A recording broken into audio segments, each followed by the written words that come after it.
Hi, ఎలా ఉన్నారు అందరూ? ఈరోజు క్విక్గా బెండకాయ ఫ్రై ఎలా చేస్తానో చెప్తాను. ఫస్ట్ ప్యాన్ తీసుకొని ఆయిల్ వేసి ఆయిల్ హీట్ అయ్యాక దాంట్లో కొంచెం ఆవాలు జీలకర్ర వేసి కాసేపు ఆగి ఆనియన్ కూడా వేసి బాగా ఫ్రై చేసుకుంటాను.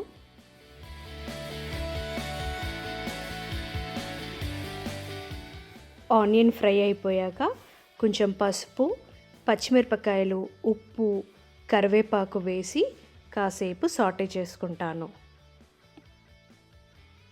ఇక్కడ జింజర్ గార్లిక్ పేస్ట్ కూడా వేసుకోవచ్చు.